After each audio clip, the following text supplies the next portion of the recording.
Gonna take you for a ride in my brand new car.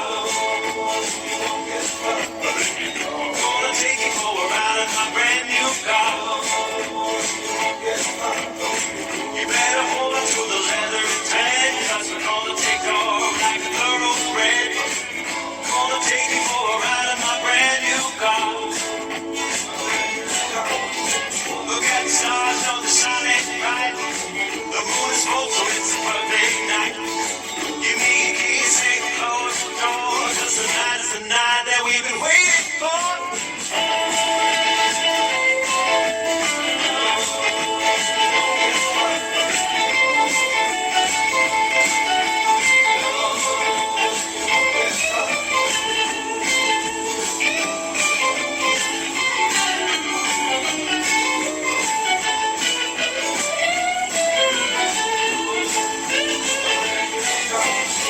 Look at the stars, how they shine so bright. The moon is full and it's a perfect night. So come along and close the door, 'cause tonight is the night that we've been waiting for. Gonna take you for a drive in my brand new ride. Gonna take you for a drive in my brand new ride. Gonna take you in my brand new ride, 'cause I got a new car and the keys are inside. I'm gonna take you for a ride in my brand new car.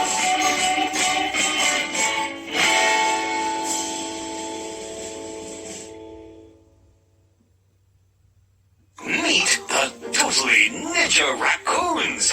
3 raccoons who become ninjas because they already have the masks. The Totally Ninja Raccoons books are short adventures with quick chapters, specially structured to encourage reluctant readers. Each book has the Totally Ninja Raccoons encountering a cryptid. The monsters are presented in a fun, not so scary way. Hey, I said not so scary. Readers are encouraged to do their own research and make up their own minds about the possible existence of Bigfoot, the Jersey Devil, aliens, and more. The Totally Ninja Raccoons are available on Amazon or at your favorite bookstore. You can buy autographed copies direct from the author at kevincoolidge.org. That's kevincoolidge.org for the Totally Ninja Raccoons. Greene County, Pennsylvania was unknown to paranormal enthusiasts until the Kevin Paul Amazon bestseller Haunted Hills and Hollows, What Lurks in Greene County, Pennsylvania, revealed the phenomena lurking in and the haunted history of the southwestern corner of the Keystone State. Even more high strangeness can be found in Book 2 of the series, Kevin Paul's Haunted Hills and Hollows 2, still lurking in Greene County, Pennsylvania. One thing is certain. It is nearly impossible to be alone in Greene County. These riveting books, Haunted Hills and Hollows, and Haunted Hills and Hollows 2, by author Kevin Paul, in paperback, Kindle, and audiobooks, are available now on Amazon. You are listening to Night Dreams Talk Radio Network, the home of Night Dreams Talk Radio, with Gary Anderson, syndicated worldwide. Paranormal Talk Radio, like you remember. It is July 21st already. Boy, the time is just going by today. I didn't even know I had a brain death here today. Last time I looked at the clock, it was 2 o'clock. Next time I looked, it was like 4:30. Somehow I went to a time warp or something. Well, in the wacky, crazy news, a pig farmer 20 years ago murdered his wife, and he stuck her body in the septic tank. And then, 20 years go by, his septic tank quits working. What's he do? He calls up a company to come out and pump his septic tank. And what they found was the skeleton remains of his wife. Boy, this guy must have a real short memory, because think about it. You murder your wife, you stuff her in the septic tank, and then you call a company, you come out 20 years later to pump it. Well, you know where he's going to go. He's going to go, well, behind bars to probably to the end. Well, another solar storm is supposed to hit tonight and tomorrow. They just keep coming like a crapshoot right at it, one right after the other. And I keep trying to tell people, make sure you have water and enough food and be prepared. Because, you know, one of these days, a solar flare is going to maybe take out our grid. If not, it's going to cause really a lot of problems. And again, if the grid goes down, that's not all the problems. What are you going to do? You going to drive to the grocery store and buy groceries? Are you going to listen to my show on the internet? That's not going to happen. Are you going to run to the ATM and pull money out? That isn't going to happen. And you know what? Going into the bank isn't going to do you any good either, because they don't have access to the internet, so they don't even know how much money you have. So be prepared, because one of these days, I mean, the sun is just going crazy. Well, scientists, you know, there's been a lot of talk that this planet has been rebooted several times. Well, now a scientist said, well, yeah, it maybe has been, but maybe before it was rebooted, an alien civilization might have called planet Earth their home, and for some reason, something happened to them, and then it got rebooted, and then here we are. I don't know.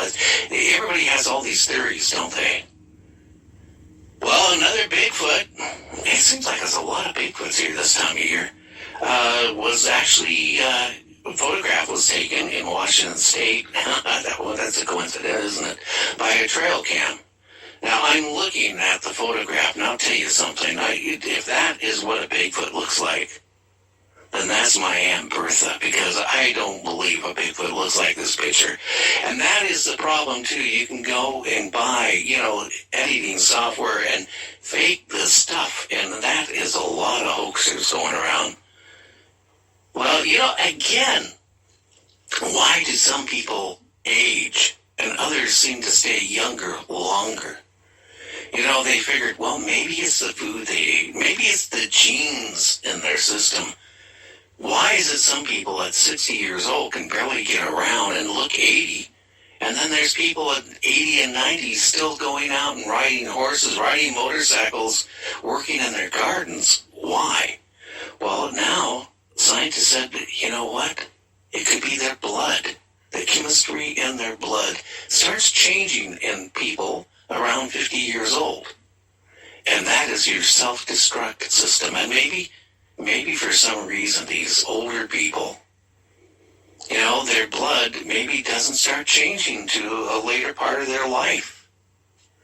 Now they're also saying humans can maybe in the near future could live to 140 years, but not much longer than that. I don't know if I want to live to 140. You know, if I could still ride my motorcycle, I would, but you know, think about that, 140 years. I don't know. That is really scary. And again, how about having your thoughts implanted or downloaded into a computer and then put into a mechanical device?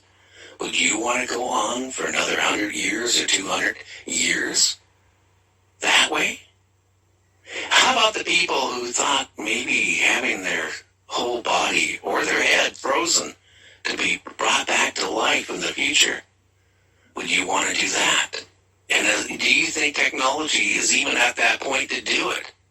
I know, I'll be honest with you, if I put a steak and leave it in the freezer too long and thaw it out, it sure don't taste as good as it did if it was fresh. So I don't know if you took a human body and their brain and all that stuff will deteriorate, even being frozen.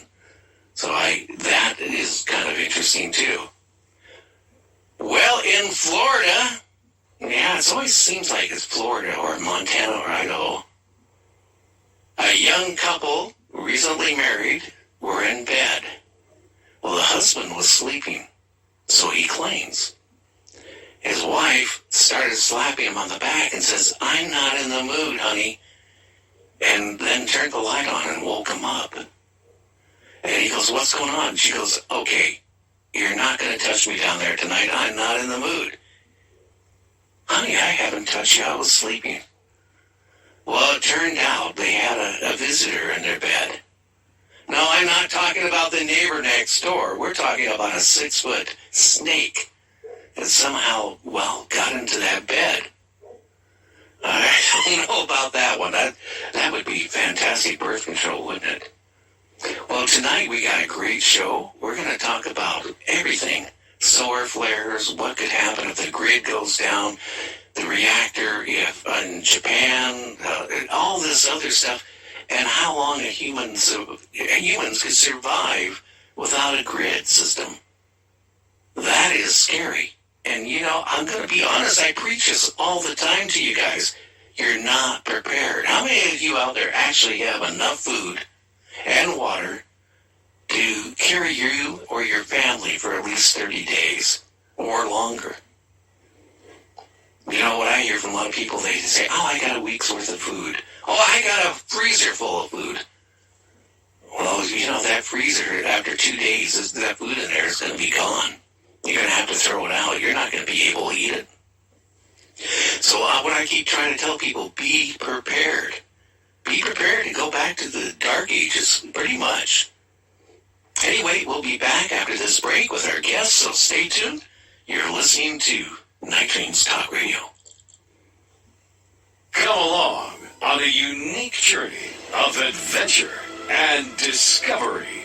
Read On the Trail of Bigfoot, a first-hand account from paranormal researcher and skilled outdoorsman Mike Dupler on his many years of investigations into the Bigfoot phenomena and his personal encounters with these enigmatic creatures of the forest, complete with photographs. Don't delay. Order your copy today. This book will inspire those who have answered the call to seek this elusive creature, the Bigfoot. The truth is out there. On the Trail of Bigfoot by Mike Dupler. Available now at Amazon.com, BarnesandNoble.com, and IndieBound.org. Hi, this is Val Von Torn of Metatron Power and Light. You're listening to Gary Anderson and Night Dreams Talk Radio. Glenn Rhodes, B-E-N-V-D, MBA, former CNTI Chairman of the Board, Chief Executive Officer, and a founder of the Colorado Nanotech Initiative, Incorporated.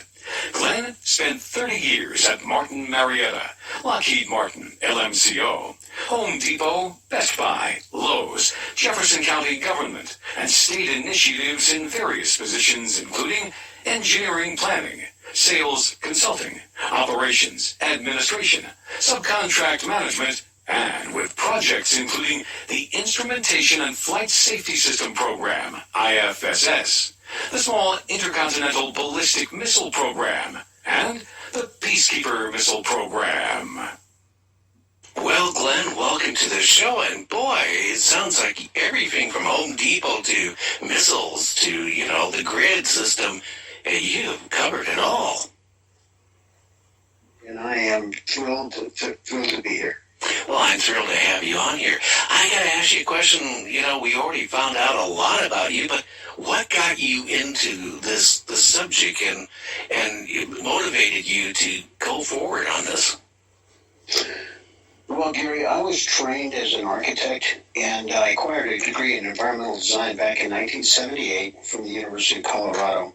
But I've always been interested and fascinated in human habitat, the environment, the way humans adapt and design infrastructure to support villages and cities and towns. So for me, the path led me to work a little bit different than most architects or graduates that graduated with me in 78. I went to work supporting both aerospace engineers and administrators on how operational infrastructure would be needed to keep defense and space programs going. So it was a perfect match for me to get around so many brilliant and nerdy engineers, because I was always interested in science, and help them do their job. And it was in this environment that I'd always been aware of the electromagnetic spectrum, offensive weapons, because Lockheed Martin, we delved into those type of developments and weaponry. But I never really understood, Gary, how these same systems could be used against me, against us, as the United States. So fast forward, Gary, to the Fukushima nuclear disaster on March 11, 2011, caused by, of course, the Tohoku fault displacement in the Pacific. It came out to about 55 yards of displacement of the Earth's floor, of the sea floor. And the displacement that occurred near that reactor in the ocean basically caused a tidal wave that caused the underground backup diesel generators that were underneath the Fukushima nuclear disaster to fail. Now, to say that the Japanese operators were in a total state of panic is probably a grand understatement, right, Gary?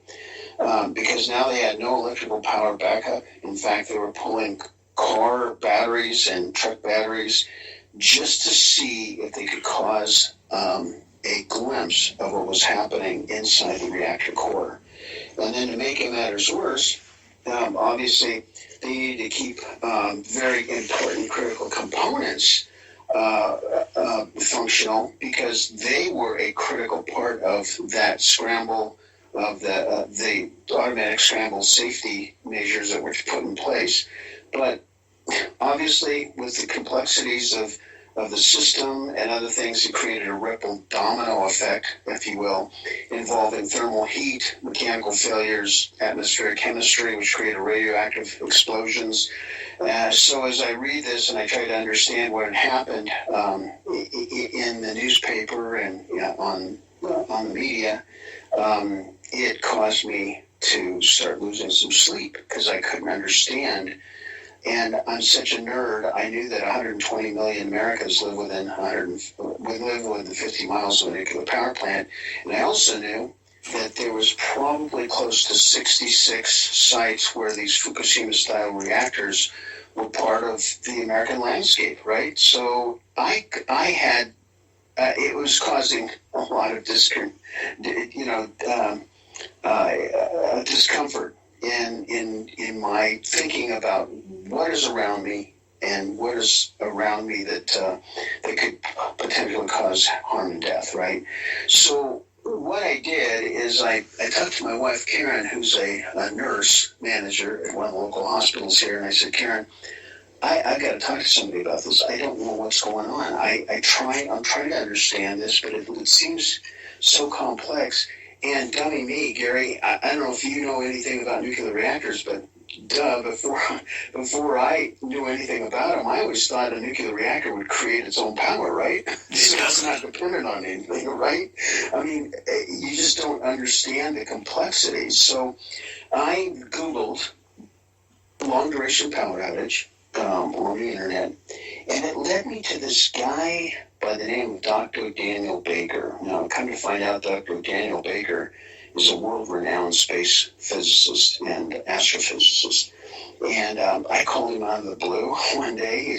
His offices are about 60 miles from where I live, and I said, Dr. Baker, my name's Glenn Rhodes. I know you don't know me, but I'm just an ordinary citizen, but do you have time to talk to me? I've got to talk to you about something that's really bothering me. And he said, sure. So he was very unassuming. He just said, Glenn, come up and talk to me, and we'll have an afternoon. So I went up there to the Laboratory in Atmospheric and Space Physics, which is called LASP in Boulder, which is part of UCAR, University Center for Atmospheric Research, which is also partner with NCAR up in Boulder as well.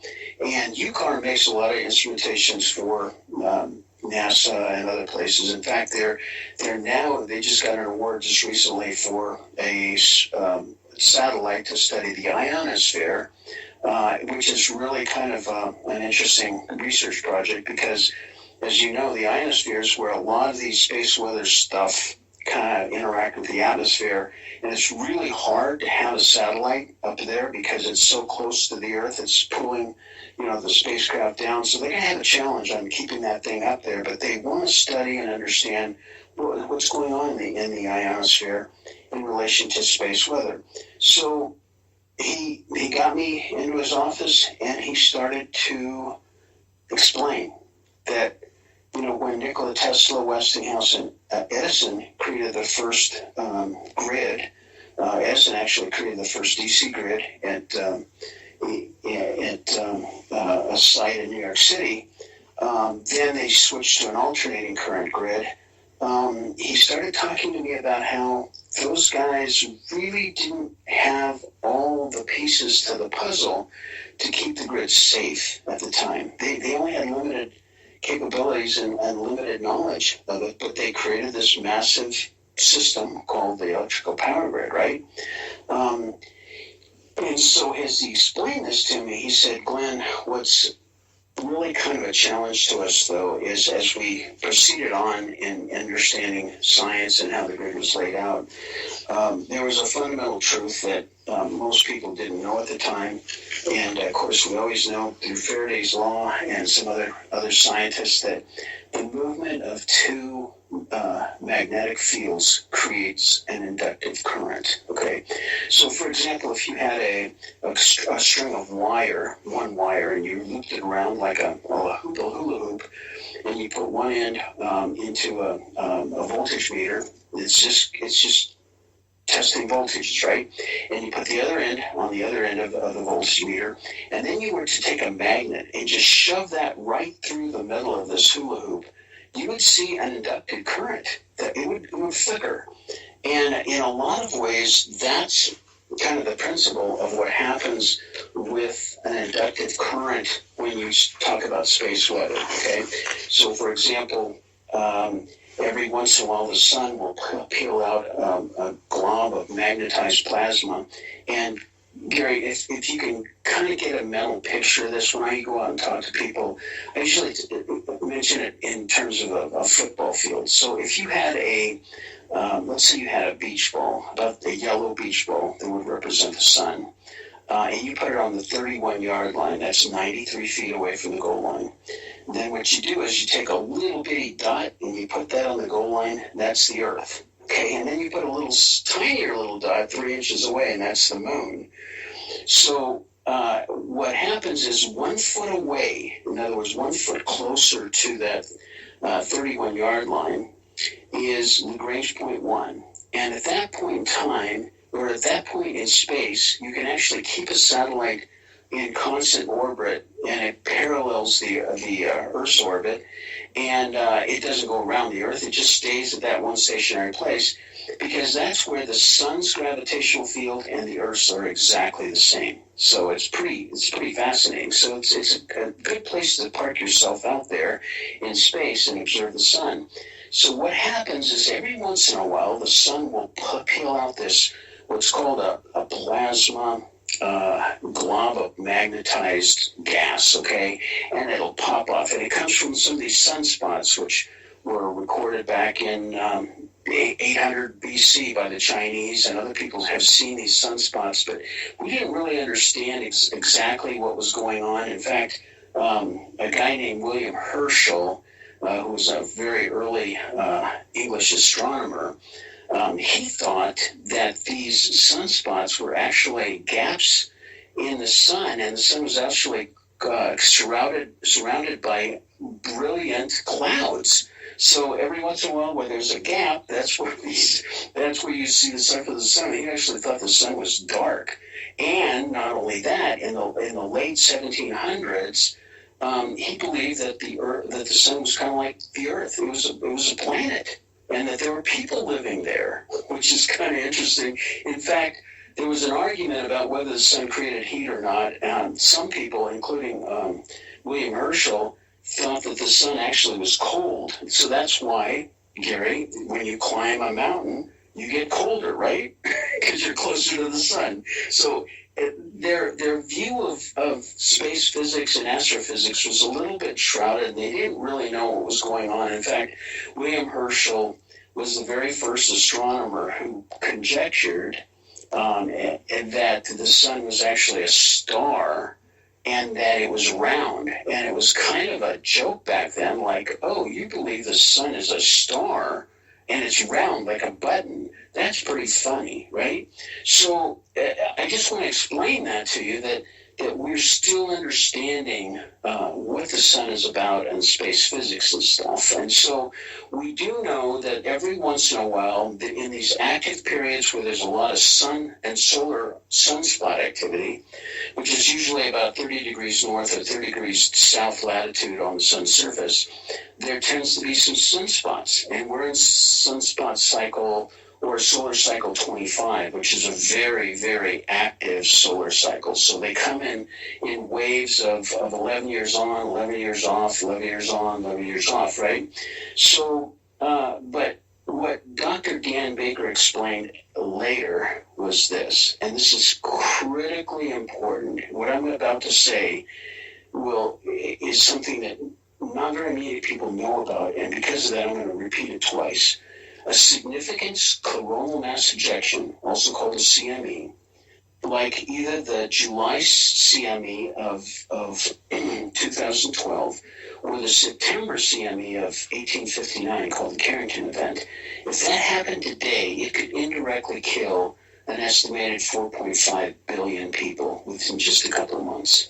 By 2050, demographers say that we'll probably have, if current trends continue, we'll have almost 3/4 of all human beings living in cities, which would be, they will be in extreme danger of dying. It's pretty incredible to think about. But again, if we have a coronal mass ejection like what happened in the Carrington event, and it happened today, it would indirectly kill 4.5 billion people in a couple of months. So the reason I say that is because obviously we are all concerned about the climate change that's happening today. There's extreme droughts in various parts of the world. People are very upset about it. We're not exactly sure. There's obviously big arguments about what causes it. But regardless, we know that the temperatures are getting more extreme, right? And we also know that these extreme temperatures put an extreme stress on the aging power grid, correct? Yeah, that is the problem. You know, when I was a kid, and I'm sure you remember too, your parents put up a Christmas tree, right? And remember the old bulbs, if one went out, they all would go out? Sure. And then through 90% of our grid, even actually probably 95% of our grid in the United States is kind of wired like that in layman terms. And so if we got hit with something major, 95% of the grid would be down. And a report I read from the CIA here about a year ago said it would take 2 to 3 years to bring up the grid again. And in 2 to 3 years, you know, the population would be very, very thin compared to what it is today. Right. No, that's exactly right. And so what people don't understand is electricity and the grid is very responsible for our public safety and public health system. In fact, Dr. Michael Osterholm, who is a world-renowned epidemiologist, has stated that in his list of heroes for public health, the number one award goes to who? Nikola Tesla. Because at that point, at that point in history, we had reached about 45 years of age, and then there was a glass ceiling. You couldn't bust through that. Nobody was living at 50 or 60 years of age until Nikola Tesla developed, and Westinghouse and Edison developed the power grid, and all of a sudden things like sanitation, refrigeration, everything pushed that envelope up, so people broke the glass ceiling. Yeah, Glenn, so, we need to take a break. This is about 2 minutes long, and then we'll be back and we'll continue on. But this is a serious matter. Again, like I said, a lot of people are not taking this serious. We'll be back with Glenn right after this. You're listening to Night Dreams Talk Radio.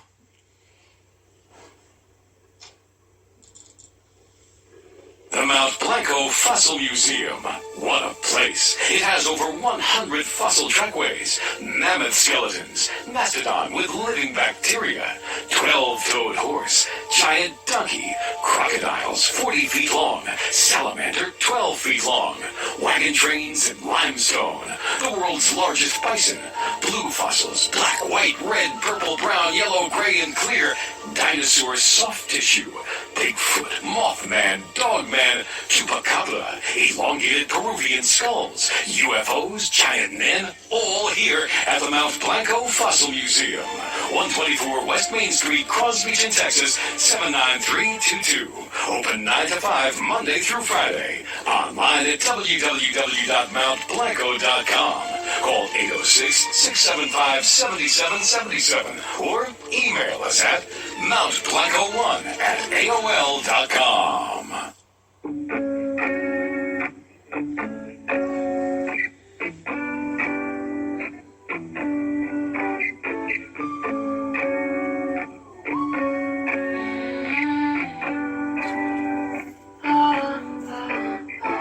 You got me shaking, yeah, I feel the fever coming on. Boy, you know you're all I want. Keep saying that I hate it, but it's kind of fun. Watching me come undone. No more games. Can we just say its name? Instead of running away and jumping the gun to play it safe. Let's spend the weekend getting this bad. We can sleep in and let the feelings overflow. Useless trying to fight this. Let's just give in and let the feelings overflow. Night Dreams Talk Radio, After Dark, wants to give a big shout out to all the truckers that listen to our show. Digital broadcasting radio, like it should be. The best in paranormal talk radio, with your host, Gary Anderson. And that is me. We're with Glenn here tonight. And here's a lot of things. We talk about the grid system, Glenn, and all that, and Tesla and all this stuff. But, you know, a friend of mine who's no longer with us, Art Bell, was a really crazy person when it came to tower antennas for his amateur radio equipment. And he had so many towers on his property, on his compound, that it was actually at one point blowing up his equipment. He would hook up an antenna to one of his radios, and it would go boom. And then he said something is really crazy. He checked the voltage, and he was getting 10 to 20,000 volts from the ground off of these towers. That's crazy. That really is crazy. Well, that tells me, we went the wrong way. I think it was another way to support instead of having a grid system. Yeah. And Gary, it's absolutely right. I mean, the problem with modern man is that everything now is tied together by electrical power. So the things that Nikola Tesla and Westinghouse and Edison did not understand were the extremes in the electromagnetic spectrum, because you know and I know that without the electromagnetic spectrum, you wouldn't be hearing us today, you wouldn't be broadcasting across the planet, you wouldn't be having a lot of things that are very, very convenient for modern civilization, right? So there's a good part of the electromagnetic spectrum, but there's also the extremes. And when you get to the extreme, you can cause a catastrophic failure, and that's where we're at today. So the fact that we have food, sanitation, logistical supplies, food, obviously that run through the logistical supplies, but also oil and gas and water, law and order, commerce, banking, everything is converging on this system that supports human life, and it's all dependent on the flow of electrons, right? So it's the problem that's going to happen, and you know this as well as I do, that the EMP task force, not the EMP task force, I should say the U.S. Congressional Electromagnetic Task Force, that was a congressionally mandated group of 10 physicists that basically divulged the dependency and the extreme dangers of the power grid. Back in 2006, they finally declassified a lot of this stuff. They said that the main culprit is going to be when you have a breakdown of purified water. That's the thing that's going to kill us the most, because we can get hit by a coronal mass ejection. Those people, when they were living through the Carrington event, they didn't even feel it.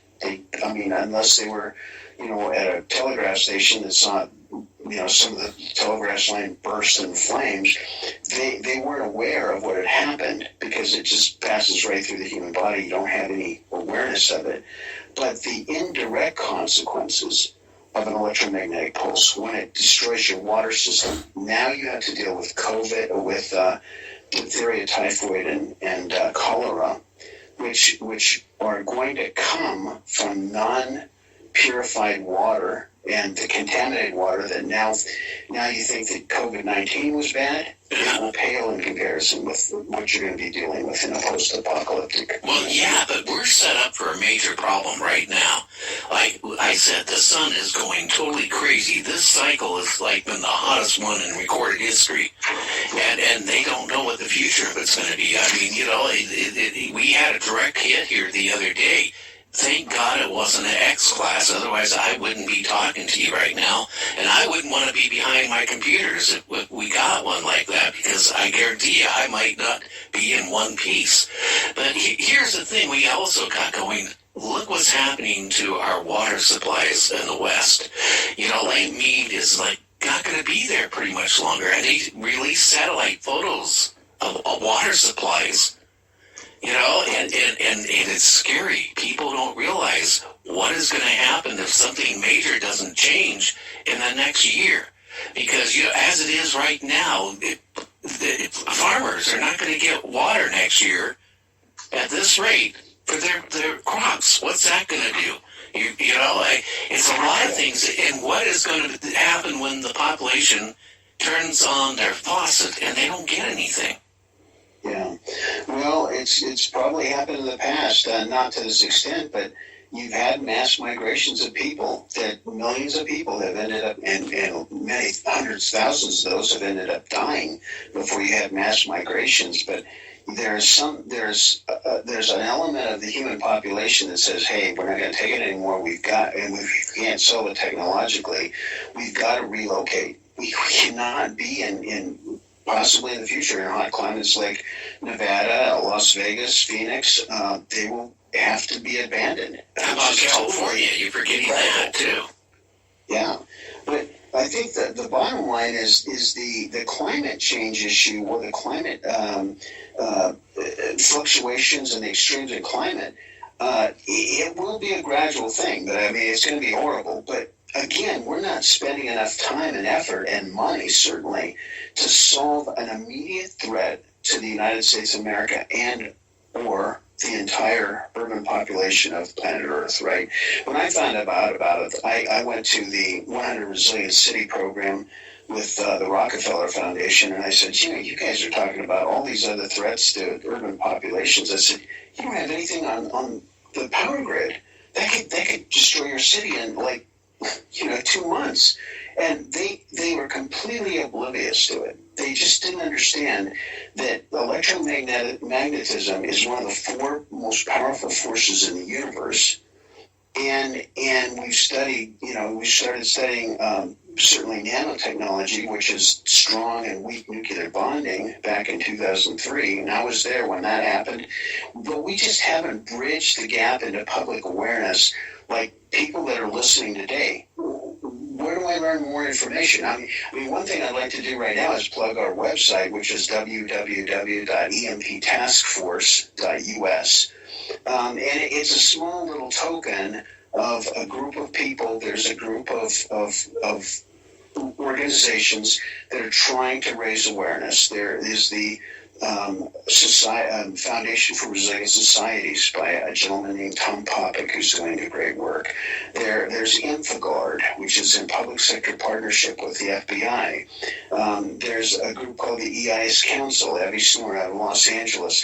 All these groups, and then our group, all these groups are trying to raise the awareness envelope a little bit higher, because it wasn't until the information was declassified, in 2006 by the MP Commission and said, hey, we need to do this. And kind of the story behind that is we've known about electromagnetism to a certain extent because of the Carrington event, and we'd see that lodestones back in ancient times would move when the aurora borealis went, but they didn't understand the aurora borealis and the other one at the South Pole were caused by electromagnetism. They didn't understand that at the time, but they did know there was some anomalies that coincided, right? So when they had some of the limited information, but it wasn't until an event called Starfish Prime. And do you remember people talking to you about Starfish Prime? Yeah, vaguely, yes. Yeah. So what happened is the Department of Energy, they wanted to know how nuclear weapons would interact with the upper atmosphere, and they popped off this one thermonuclear bomb at about 250 miles above the Johnson Atoll back in July of 1962. And what happened is, interestingly enough, at the same time, like 3%, 4% of the streetlights in Hawaii went off. They blinked off.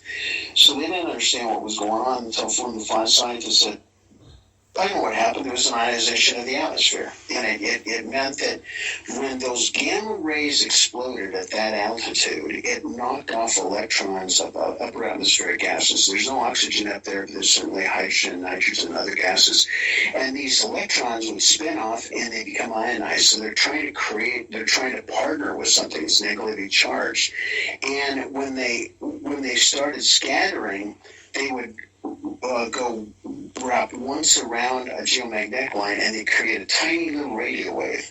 Well, it turns out that this radio wave hit Hawaii about 750 miles northeast of the Johnson Atoll, and it popped the incandescent light bulbs, right? It just popped them off. And they figured it was like a 2 to 3 kilovolt per meter overcharge.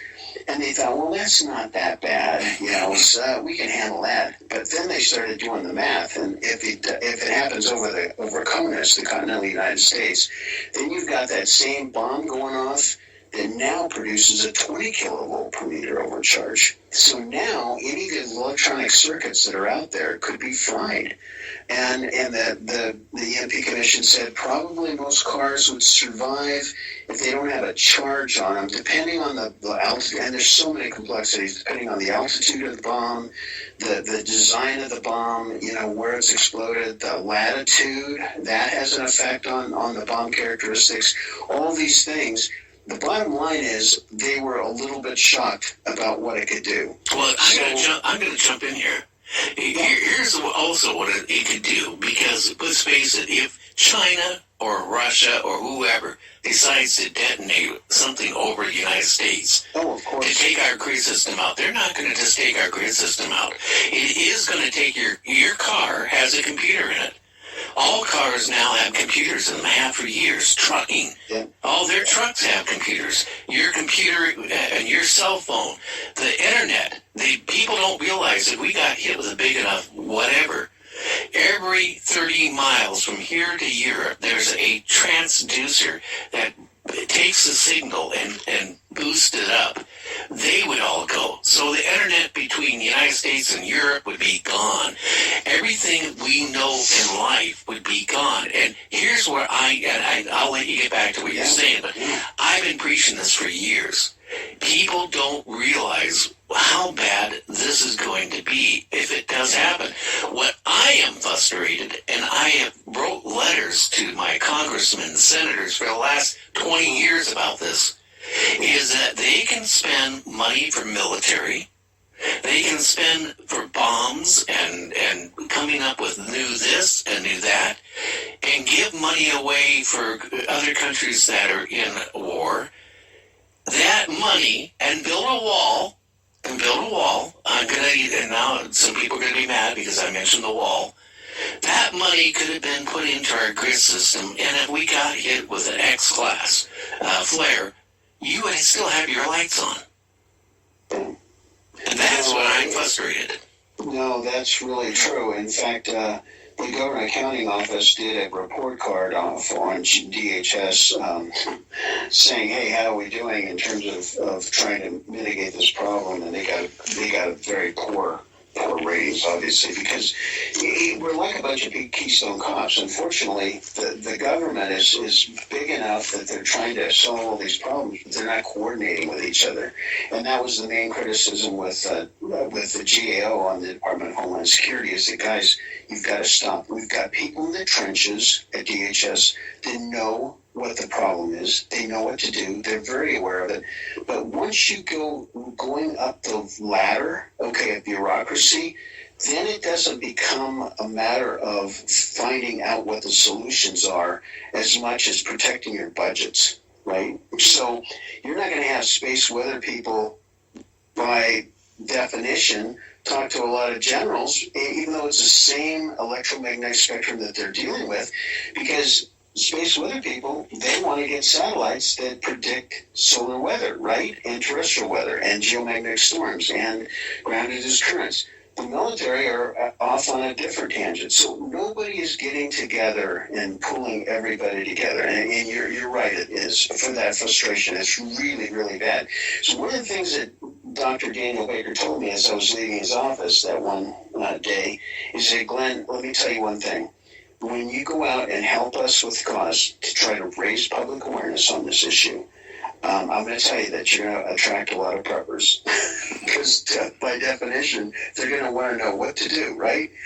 And he told me, and he was not apologetic about this, he said, Glenn, when they ask, how can I build a better bomb shelter, you have to actually say, hey, I'm all about prepping and I'm all about preparedness, but let me tell you what, it's not going to help. Okay, it's not going to help protect our country. It's not going to help civilization. So the fact of the matter is, if we had a bomb go off in central Kansas and we lost the front range of Colorado, we might have 250,000 Coloradans live and get through that. But what's going to happen to the other 4 million people? They're going to be dead. It's going to be an unbelievably horrible existence. Well, Now, but here's the thing, Glenn, think about the breakdown of society. According to the CIA, they said it would take about 10 days or so, and you would have breakdown of the society as we know it. I'm at the age, I'm 70 years old. I remember what happened in Watts. Yeah. And a lot of people don't realize how people turned on their own people. And if we lost the grid, and everything went south, everybody's going to have who survives, okay? It's going to be almost like Mad Max, you know? It is. Mel Gibson. People are going to think about their own self, their own family. And if you are one of the lucky ones that have a generator running outside your house, you're going to have not a knock on the door, you're going to have somebody coming in, they're going to take your generator, they're going to take all your food, and most likely kill you too. Yeah, that's exactly right. And an FBI agent once told me, he said, Glenn, we estimate there's anywhere from 12 to 15,000 gangs just in Denver. And Denver's not known for a violent city. But just there are people out there that if we have a breakdown of law and order, it will be a Mad Max, like exactly what you're saying. Okay, so I tell people, hey, let me tell you what, if you do have the ability to survive in your home, let's say you have a generator or whatever, first of all, you never put your lights on at night. You would attract people, the bad people, immediately to your home. How about the noise of it running? Yeah, but what survivalist experts will say, like John Hollerman, who's actively involved in our group and some other groups, he says if you can possibly wait it out for the first maybe 30 to 60 days, you might have a chance because everybody else is going to be dead by that time. It's going to be horrible. But, you know, I try to think on the positive side. I say we can do it. Let's just get our heads out of our butts and let's do it. Let's actually create something that is going to be beneficial to our nation and keep our nation be able to survive this oncoming threat, either from the sun or from, like you were saying, from a nation state. Now, I will tell you this, that we have got to move the the needle forward, okay? And right now, when people ask me, well, Glenn, how much is it going to cost to do this? Well, we have people on one side that says it could be as little as $2 billion for the whole United States, or it could be as high as $980 million just for Houston, Texas, to make the grid viable. Well, you just mentioned Texas. Last year, a lot of people don't realize they almost lost their grid. They were down to hours, and if their grid went down, it wouldn't have came back up. Now they're on their own grid, they're on their own system, but I mean, they came that close to losing the grid system. That is scary. What I keep telling people, you should be contacting your congressman. They just had this UFO thing with the Congress, right? To try to get disclosure on unidentified objects. Why aren't the people really thinking about survival and get a hold of their congressman, make a stink and say, look, I don't want my grandkids dying or me dying because we lose our grid system. Why are we investing this money other places when we need to find out what it would take to fix our grid system now? And even to fix it now, you're talking a couple years to shore it up. No, that's exactly right. So I did a report to our organization just a couple of weeks ago to kind of get an overview on where we are status-wise on different projects to try to move things forward.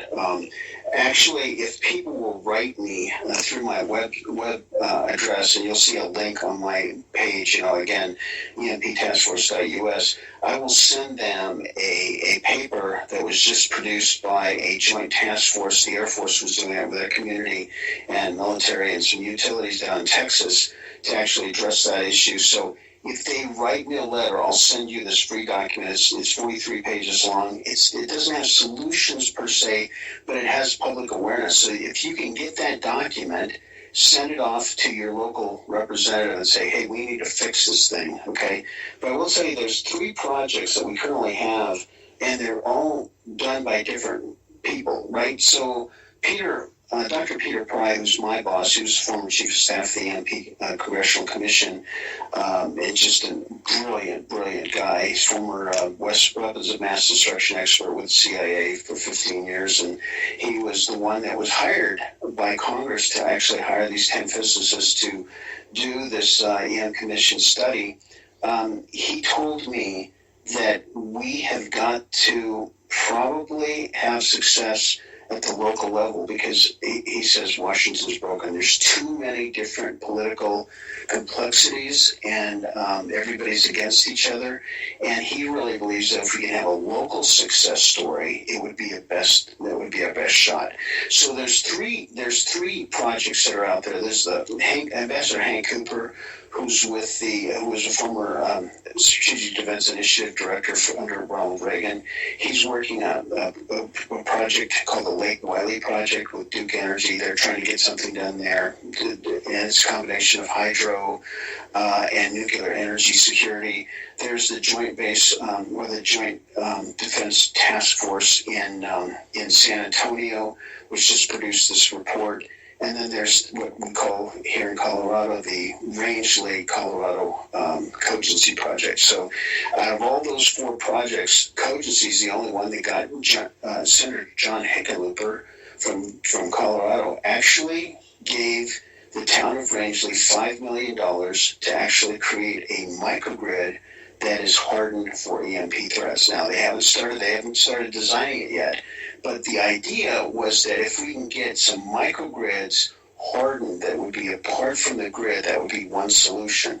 Because one of the things that we're thinking about is if we say that the wastewater treatment plants are the most critical, immediate, criticality, critical component that we have to have hardened, there's 160,000 of those.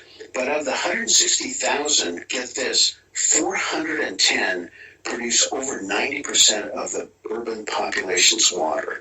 So to me, that's a very realistic figure. If we're able to do 410 and keep water survivable for these big giant cities, wouldn't that be incredible? That's another thing people don't realize. Last time I talked about this about a month ago, I have a well. Okay, well, do you have a hand pump on it or is it electric? Yeah, right. Okay, okay, you're well. How are you going to get water?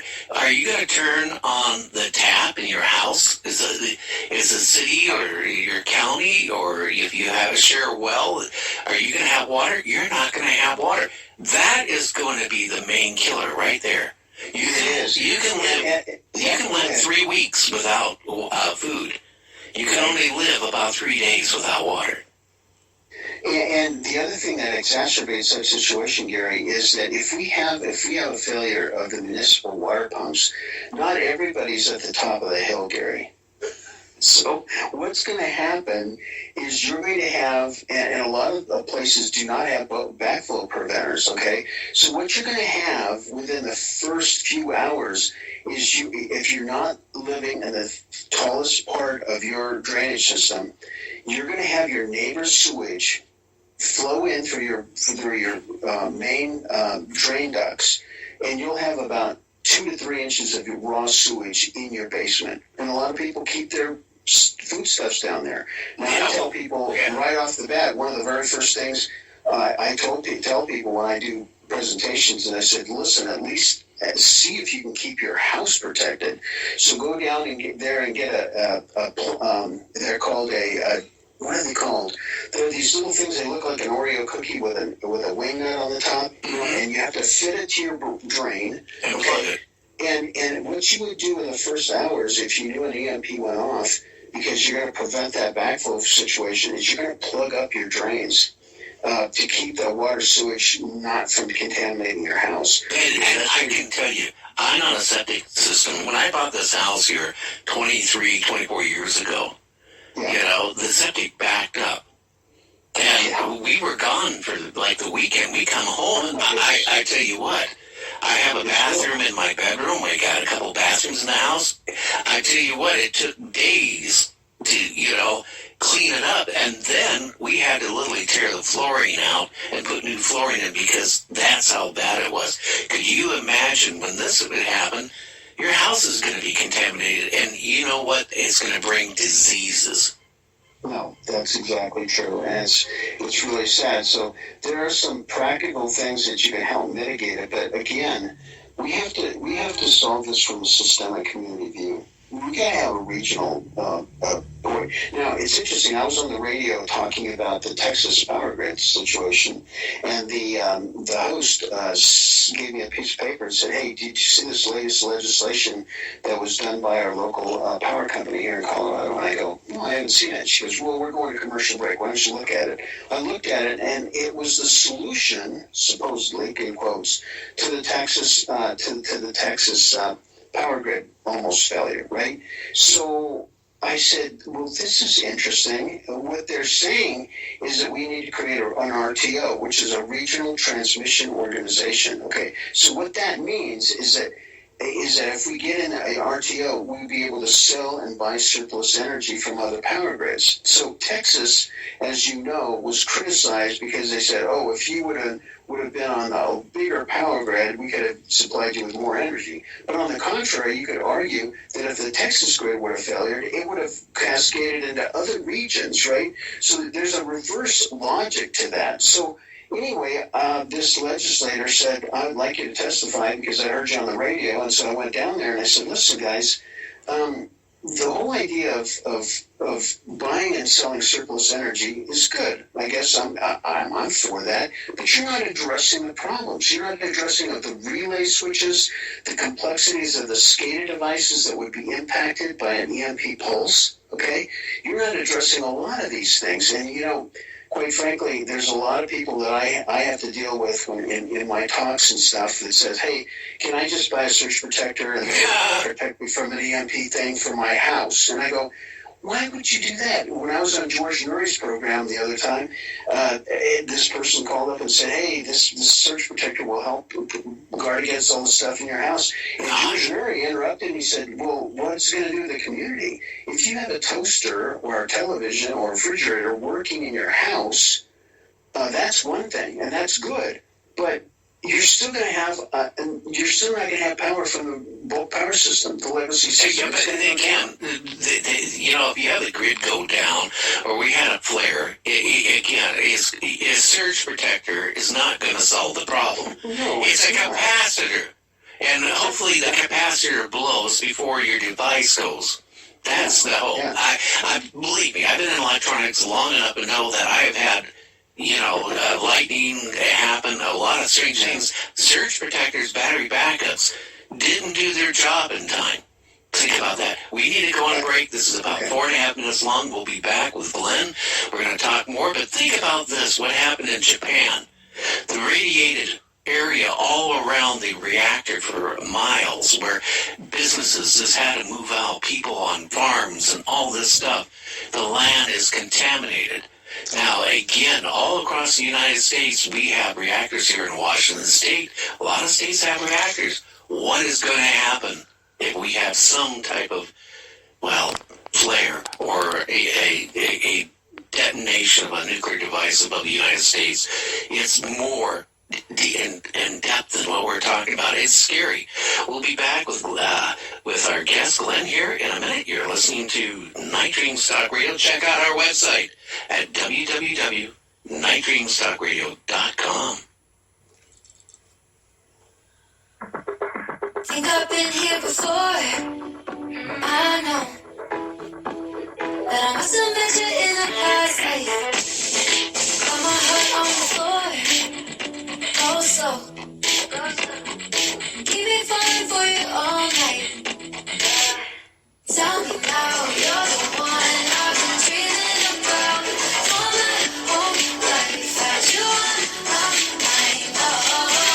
Hear the sound of your voice in the crowd, calling my name. Yeah, you captivate.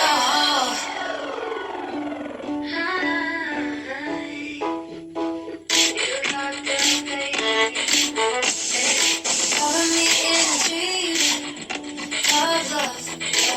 You're pulling on my sanity, it does seems. I need you next to me. Can't get enough. I don't wanna miss your energy. So tell me now, you're the one I've been dreaming about. For my whole life, had you on my mind. Hear the sound of your voice in the crowd, calling my name. Yeah, you captivate. Captivate me. You captivate. You captivate me, baby.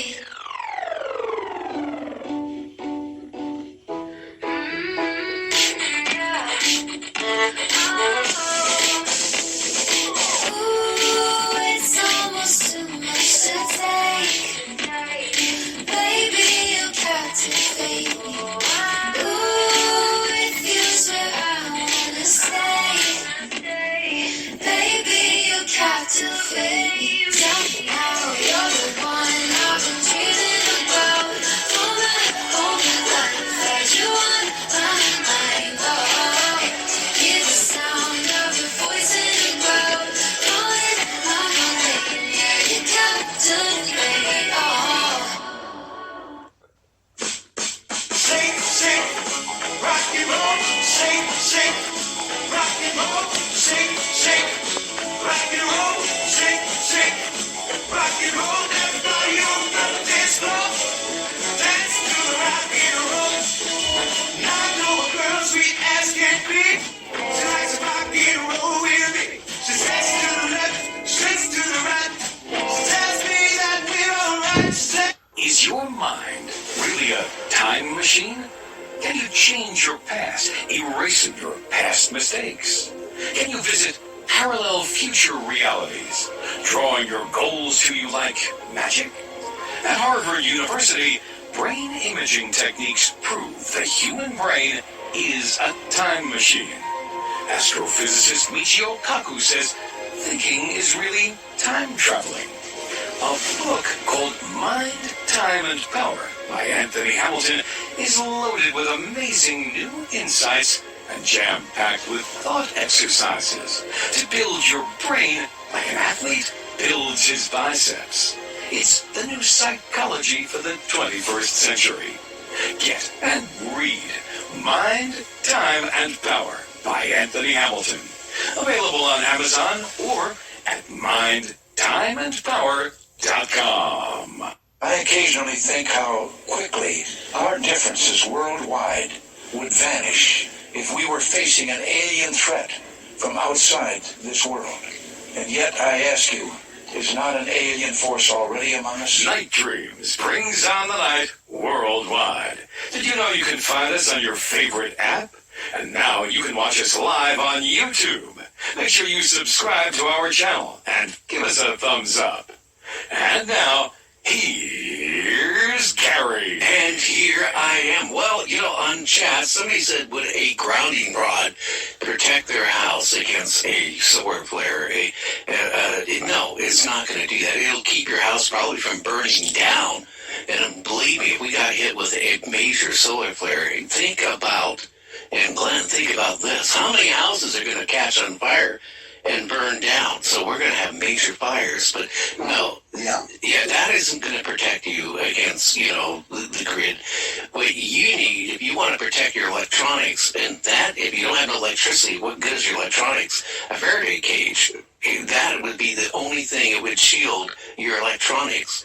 But again, like I said, the odds are you go into your car and starting it, unless you got a 59 Edsel or a 57 Ford or Chevy or something like that, it's not going to start. I mean, people just can't comprehend. And again, if you think about it, it's one flare right now after another, Glenn. And each one seems to be getting more scarier. Right now, they're direct hits coming towards our Earth. All it would take is a major X flare, and we're toast. So China and Russia didn't even have to worry about doing anything. Yeah, it's pretty. We're in pretty dire straits. We need to get moving on this. We really do. It's just we're already behind the curve, and there is some. I try to keep a positive attitude because I have a lot of scientists that say, Glenn, it's not going to happen. Yeah. The grid is just too complex. No, I got to jump in, Glenn. I don't want to disrespect you, but jump in. The same people that I've had on the show that says we're not going through climate changes. This is a normal pattern. And it'll correct itself in a year or two. They need to go and see the bodies they're finding in barrels in Lake Mead. Well, if there is Lake Mead, it's pretty much now a pond. People just can't comprehend what is going on. We're getting hit every which way right now. Yeah, that's true. Well, listen, I wanted to, before further ado, I wanted to talk about some resources and then just explain a practical way we could solve this thing. Yeah, please do. Step, okay? Yeah. So first of all, I think it's really good to understand a little bit about space weather, okay, especially the sun. So there's a book called Sun Kings by astrophysicist named Stuart Clark. It's Clark. You can get it on Amazon. And what is really cool about this book, it's an easy read, okay, but it's very packed with information about astronomy and about the sun and about how we're learning things. And but what's really cool about this, Gary, is it wraps science in a human burrito. What I mean by that is that, we look at science like Faraday or Einstein, and we look at the purity of their scientific discovery, right? But what we don't understand is that there are some things that happen in this person's life, either tragedy or other things that are part of human existence. And Stuart Clark does a great job of interweaving a complex scientific life with the everyday ins and outs of what makes us human beings, right? That's really cool. But it's really got some cool things in there about discoveries that were just happened by accident, just like the spectrometry and how that happened just from with an orphan boy learning to blow glass. And it's just incredible. So that's one thing. I would also tell people that they need to go buy Dr. Peter Price's book, Electronic Armageddon, which is a really, really good book on the whole EMP spectrum stuff. I also want to mention there are 2 movies coming out. One of them was just released in Las Vegas last week. In fact, they asked me to maybe possibly go out there and be a part of the panel. I couldn't do it, but Dennis Quaid is the narrator. It's called Grid Down, Powered Up by David Tice. It's really a good movie. It's about an hour long, and it talks about all the different things that could affect the power grid. And then there's another movie by David Womack, a really good friend of mine out of Atlanta, Georgia, called The Black Sky Event. And I think I mentioned that these guys would love to be on your show and talk about their movies, and both of them are coming out probably this month. So they're really good resources for us, right? Then the other thing that's really important is the practical nature of how we can move this forward, okay? I really think that because we can't do it nationally, we have to do it at state level. And here's what I cooked up with a fellow not a fellow legislator, because I'm not a legislator, but here's what I cooked up with a legislator, a member of the National Security Council, and a very prominent DoD contractor, is that when you think about it, no one knows how to harden the power grid more than a DoD contractor, right? So it's not going to be NREL, it's not going to be Idaho National Labs, it's not going to be Pacific Northwest Labs, because they deal with the power and energy stuff. Idaho National Labs, premier, Argonne Labs, premier energy clearinghouse for brilliant scientists.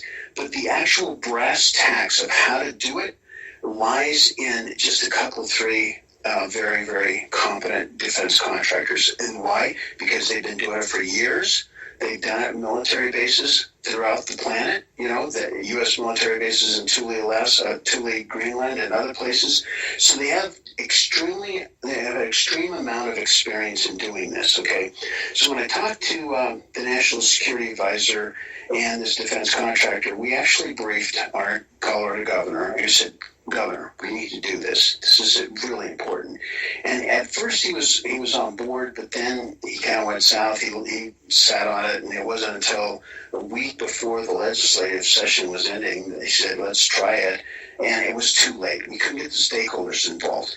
But I want to share this with you because this is House Bill HB 22-1404. Okay, now here's how it works.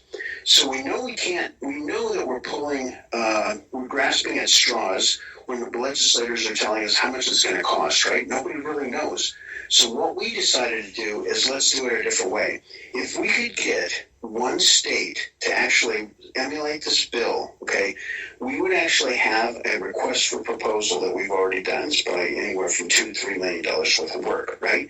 And so if they can have a contract officer in part of a resiliency committee that they could do either with a PUC within that state and launch that, what would happen, and with a full accreditation and the blessings of their congressional leadership, their state leadership, right, in the House and the Senate, what would happen is this, that they would say, hey, this bill, and it spells it out, is all about grid resiliency.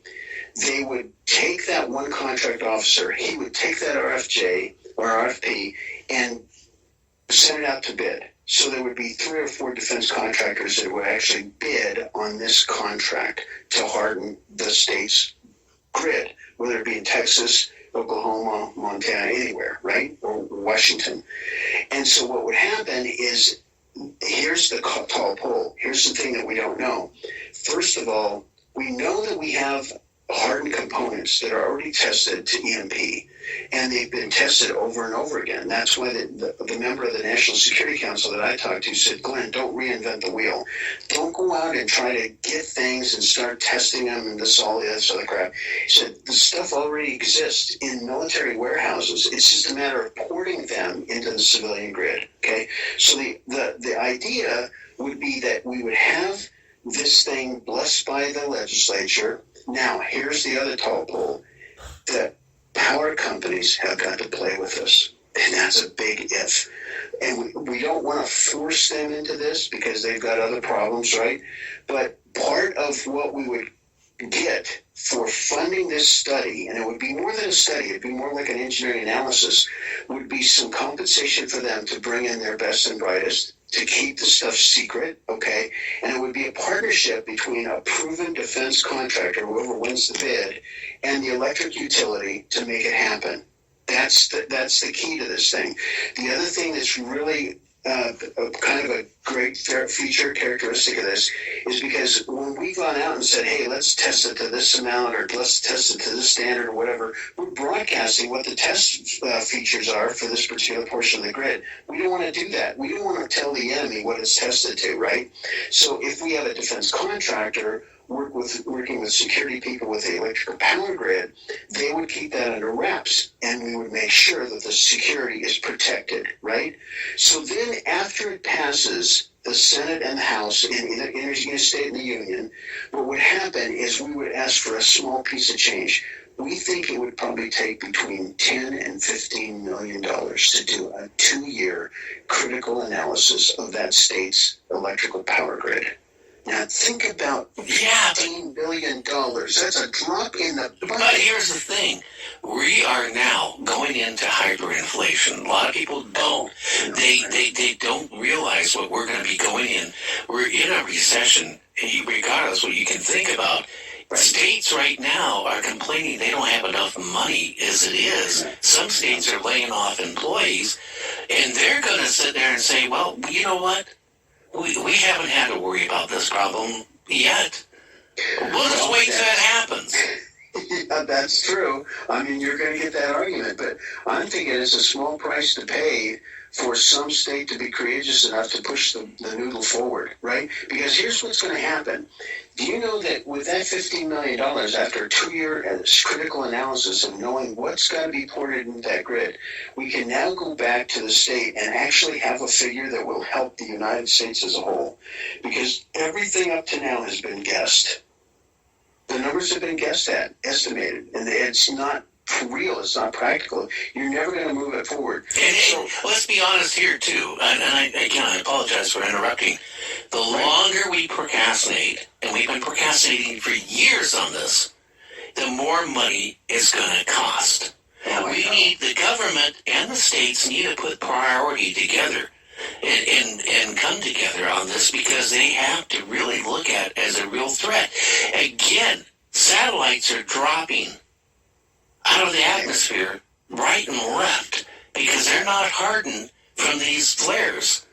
And it's killing them, and they're dropping out of orbit because of it. Again, satellites are dropping out of the atmosphere right and left because they're not hardened from these flares.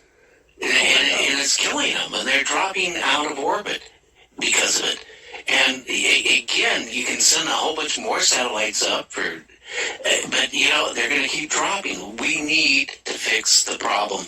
Like you said, the grid is important. If you love your grandmother, or you love your wife and kids and grandkids, you got to think about them. Yeah. No, I know that's kind of a practical viewpoint. I mean, the other one is just do a Manhattan Project. If people would come together in Washington and say we're gonna handle this, and I just don't see it happening. No, they're more. I hate to be honest with you. War creates money. It creates jobs. Let's face it. And again, what's been going on? I don't want to get political here, but what's been going on the last couple of years has taken our economy and it's put it down, where, the drain. Yeah. And again, we need, you need to contact your local power company. You need to contact your state. You need to contact your congressman and your senator and say, hey, look, I disagree with what you guys are doing. When are you going to take and really look at this thing seriously? Yeah. And unfortunately, it's almost like we're begging a Pearl Harbor. But the problem, the amazing thing about Pearl Harbor is that it was one chink, and we were able to rally the forces around us and rebuild from that. But this is such a catastrophic event, we won't have a second chance. That's one of the reasons why the MP Congressional Commission was formulated, is because some loose-lipped general said, well, I don't know why we're talking about reducing strategic arms. We could destroy our country with just a couple bombs. And the people that were in the negotiating table said, what are you talking about? That was while this stuff was classified.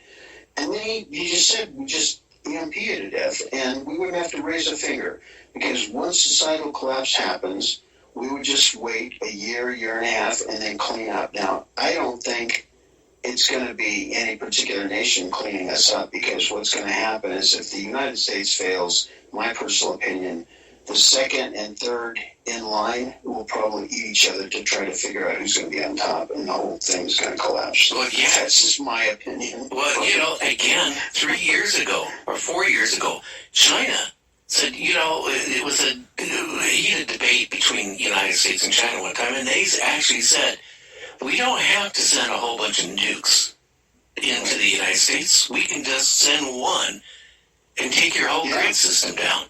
It's like that. And Peter Pry really, he mentions the fact that, now the hypersonic missile that can be launched from a ship or launched from the ground. It hugs the ground. It has super intelligence in hugging terrain. And there was actually a member of the Dumas that their equivalent of Congress over there that said, hey, all we need to do is just give a glancing blow and take out your Western power grid. And he talked about how it would hug the ground, and then once it got over the Nevada test range, it would go zoom straight up in the sky and explode. And he said that's what maybe America needs. Now, the Western power grid, that's where we're at. We'll probably die, but it was kind of a warning shot. But that is where those are the times that we're living in, right? And then the other thing is, obviously, they have nuclear-powered cruise missiles, right? So what's the purpose of having a nuclear-powered cruise missile if it's just going to be launched and then exploded? No, what that thing does is it skims the ground indefinitely, and it pulses electromagnetic shock waves that takes out large swaths of the power grid over and over again, and you don't shoot it down. It just flies until somebody gets a bearing on it and shoots it down. But that's the reason you nuclear power it is it's always supplying energy to those capacitors, and they're popping off over and over again. In fact, I was in a defense contractor, one of the few ones that make these things, and they showed me this thing, and they said this thing will charge, discharge, and recharge 100 kilovolts per meter over a smaller area. Obviously, it's not going to be the continental United States, but over a 3 or 4 block area, it will fry every single electronic device in that area.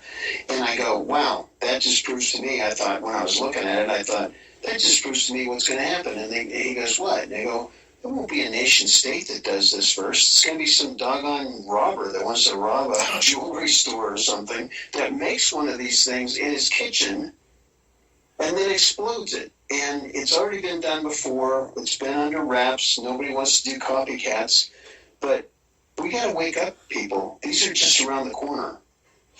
And we're just asking for it. And we have got to wake up that there is no defense against these things. If you have 100 of them, which are easily made, and you disperse them over large critical components and areas, whether it has to do with banking systems or everything, you think that malware is bad?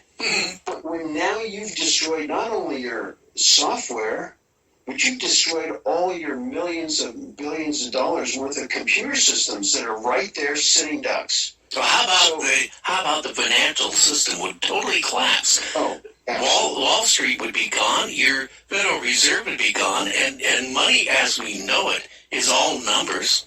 That's all, everything you have would be gone. Could you imagine if something happened? You won't have access to anything. You're just going to be back to park. If anybody, Gary, in your listening audience knows Elon Musk or Jeff Bezos or Bill Gates personally, have them contact me, because we need to get a grip on this now. Unless they're wanting to cull the population of the earth, which could very well happen with according to some people. But I'm thinking, man, why would you create a utopian dream of colonizing the moon or Mars if you know that within 2 months your dream goes up in smoke because you have not dealt with the problem of what your infrastructure is going to be needed to get you there? It's crazy. We're complete idiots, really, is what we are. It's like the Tower of Babel, Gary. In the Tower of Babel, if we just keep on building it, it'll be better and better in this utopian electronic city of the future with absolutely no security in terms of electromagnetic protection built into it. It's like, are you kidding me? Gary, it's not going to work. Again, just like you, this has been a subject on my show so many times. And it drives me crazy, not for me, because I'm 70 years old. I don't have much more time. But I have grandkids, like 3, 4 years old, and I think about what type of future are they going to have if something goes on. They're not going to survive. And I'm not going to repeat myself again, but society as we know it within a week or so is not going to be anything you think about it. Law enforcement, are they going to come to your house? They're going to be, at that point, worried about their own family members. Everybody's going to be out for themselves. And again, we got a lot of problems, food, water, transportation. A lot of people think, oh, you know what, the computer's in my car, if we got hit with a flare, it's not going to hurt them. I'm going to say something. I have a major background in electronics. Think about it. If we got hit with a big flare or anything, okay, I guarantee you go start your car. It's not going to start. It will not start. People are wanting to put, vintage automobiles in these $20,000 codexes, these shipping containers, and the EMP people that I work with say, I have to have a serious come to Jesus talk with these people and say, listen, what good is your car when you won't be able to fill it up with gas? Yeah, and if you do have gas, will be gone. And if you do have gas, like the Walking Dead TV show. Yeah. Okay, they go out and they keep getting gas from old cars, right? Gas goes stale. So, and diesel goes moldy really fast. So if you think like, oh, there'll be years worth of gas, the gas is going to be stale within 6 months or so, and you try to put it in your car, it's not going to run. And yeah, you might have a car running for a while, but you know what? You won't have it very long because somebody's going to take it away from you. Yeah. The insects, the cockroaches, the beetles, the ants, they will take over the planet because they're the only ones that the politicians are. Glenn, it's the politicians that are going to take it over, okay? They're going to be the only ones that bunker down and survive. Oh, man. Yeah, it's just crazy. And I want to tell you one last story because I think we're almost out of time. Yeah, we're almost out, yeah. Okay, I want to tell you one last story. So I got excited about the new Spiders microgrid program at Fort Carson, and I called up Dr. Peter Pry, my boss, and I said, Peter, this is really exciting. And there's dead silence on the other line. He said, I had heard nothing. And I said, Peter, aren't you excited about this? He said, Glenn, the military has known about this for 50 years, and you're telling me to get excited about something they just deployed like last week? Are you serious? Are you nuts? And I said, well, I thought it was a good thing. And he said, no, it's absolutely ridiculous to get excited about that. He said, what good is a military base if everybody around him is dead?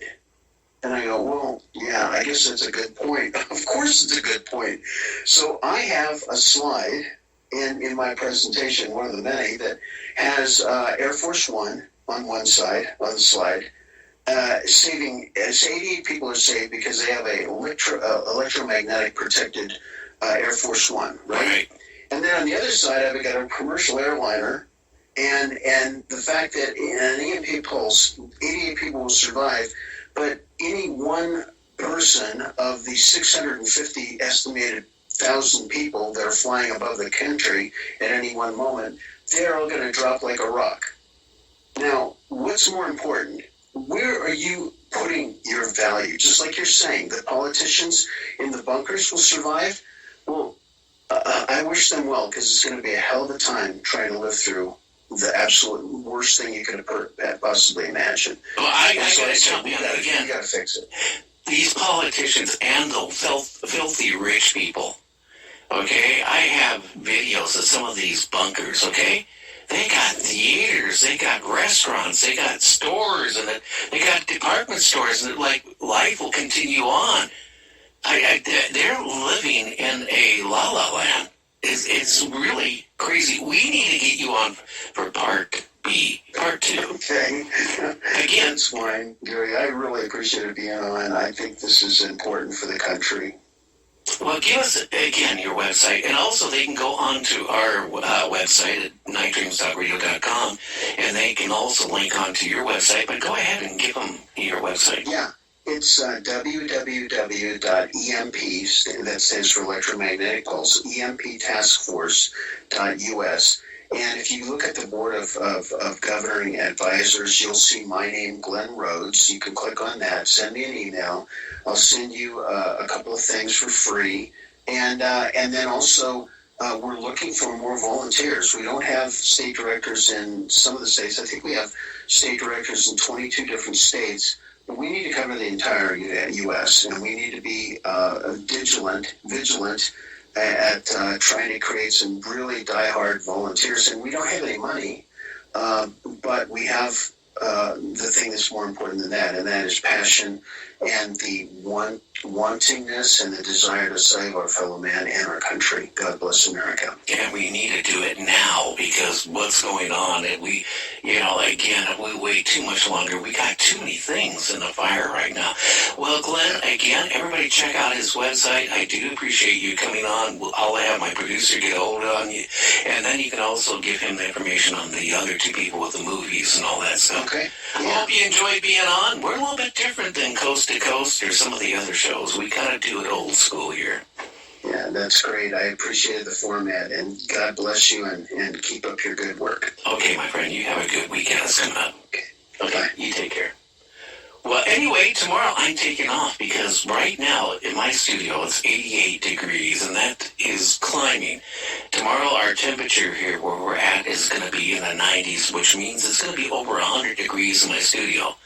And some people said, why don't you run a air conditioner?